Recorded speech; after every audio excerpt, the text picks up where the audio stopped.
નમસ્કાર મિત્રો, સ્વાગત છે તમારું આપણી આ યુટ્યુબ ચેનલમાં જેનું નામ છે ગુજરાતી જીકેની જમાવટ।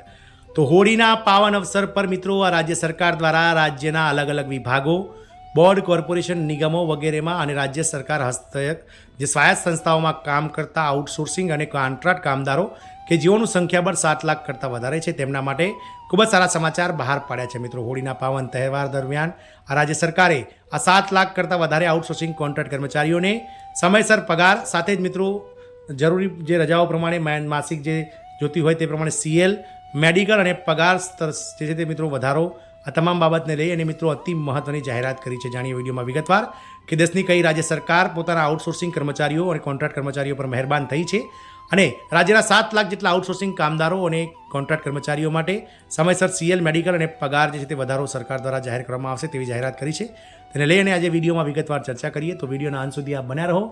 જો આપ અમારી ચેનલમાં નવા હો તો અમારી ચેનલને તમે લાઇક, શેર અને સબસ્ક્રાઇબ કરી બાજુમાં રહેલું બેલ આઇકોન દબાવી ઓન નોટિફિકેશન ઓન કરી લો જેથી કરીને ચેનલ પર મૂકવામાં આવતા આવા કોન્ટ્રાક્ટ કર્મચારીઓ, આઉટસોર્સિંગ કર્મચારીઓ, માનદ વેતન કર્મચારીઓ તેમજ આંગણવાડી, મધ્યાહન ભોજન વગેરેને લગતા સમાચારો તમને અમારા ચેનલના માધ્યમથી સરળતાથી જે રીતે મિત્રો મળી જાય। તો આપ સૌને જણાવી દઈએ કે ગત રોજ ઉત્તર પ્રદેશ રાજ્ય સરકાર દ્વારા 7 લાખ જેટલા આઉટસોર્સિંગ કર્મચારીઓ માટે ખૂબ જ સારા સમાચાર બહાર પાડવામાં આવ્યા છે। ઉત્તર પ્રદેશની યોગી આદિત્યનાથ સરકાર દ્વારા 7 લાખ આઉટસોર્સિંગ કર્મચારી, કોન્ટ્રાક્ટ કર્મચારીને હવે સમયસર સીએલ, મેડિકલ અને પગાર મળશે તે માટે મિત્રો તેમણે જે છે તે મિત્રો એક બોર્ડની રચના કરવાનું નક્કી કર્યું છે। ઉત્તર પ્રદેશમાં 7 લાખથી વધુ કોન્ટ્રાક્ટ અને આઉટસોર્સ કર્મચારીને યોગ્ય પગાર સાથે કેઝ્યુઅલ લીવ અને મેડિકલ લીવની પણ ફેસિલિટી આપવામાં આવશે।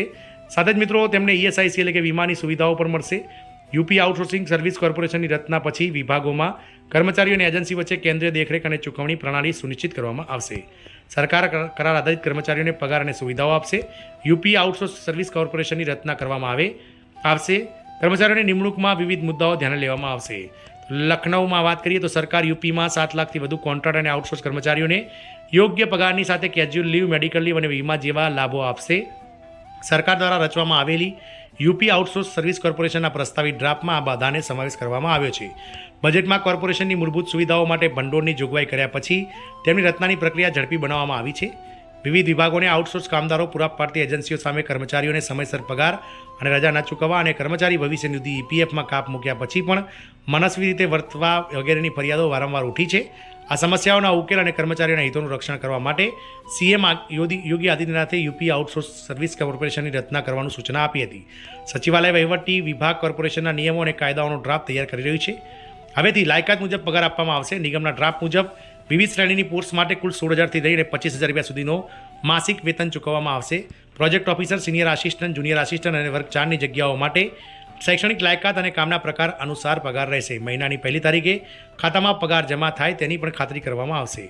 કોર્પોરેશનની રચના પછી ઈપીએફ તથા ઈએસઆઈસી એટલે કર્મચારી રાજ્ય વીમા વગેરે સેવાઓના ઉદ્ભવતી સમસ્યાઓનો પણ ઘણી હદ સુધી હલ થશે। એક વિભાગીય અધિકારીએ જણાવ્યું હતું કે ઘણી વખત ફરિયાદોના આધારે એજન્સી બદલવામાં આવે છે। આવી સ્થિતિમાં કર્મચારીઓના ઈપીએફ અથવા ઈએસઆઈસી ખાતાઓનું નિરીક્ષણ કરવું અને જવાબદારી સુનિશ્ચિત કરવી પણ મુશ્કેલ બની જાય છે। આ કોર્પોરેશન કર્મચારીઓ, એજન્સીઓ અને વિભાગો માટે વન સ્ટોપ સેન્ટર તરીકે કામ કરશે। એજન્સીઓ અને કામદારોનું રજિસ્ટ્રેશન પોર્ટલ દ્વારા કરવામાં આવશે। ઈપીએફ અને ઈએસઆઈસીના ચૂકવણીની એક કેન્દ્રીય સિસ્ટમ હશે। આ લાભ મેળવવા માટે કર્મચારીએ ફક્ત કોર્પોરેશનના પોર્ટલ પર જ અરજી કરવાની રહેશે। સંસ્થાઓ અને સાથે સંકલન સ્થાપીને કરીને લાભો પૂરા પાડવાની જવાબદારી આઉટસોર્સ કોર્પોરેશનની રહેશે। કોર્પોરેશન સરકારથી જિલ્લામાં વિસ્તરશે।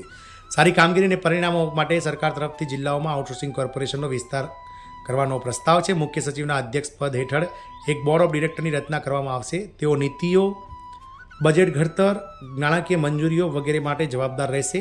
એક સલાહકાર સમિતિની પણ રચના કરવામાં આવશે જેમાં ઉદ્યોગ અને ટેકનોલોજી સહિત વિવિધ ક્ષેત્રોના નિષ્ણાતોનો સમાવેશ થશે।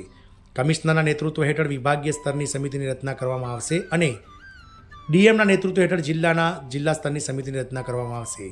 કર્મચારીઓની નિમણૂકની પ્રક્રિયામાં ગ્રામીણ વિસ્તાર, ઉંમર, જરૂરિયાત વગેરેની સાથે સામાજિક શૈક્ષણિક પૃષ્ઠભૂમિનો સમાવેશ પણ કરવામાં આવશે।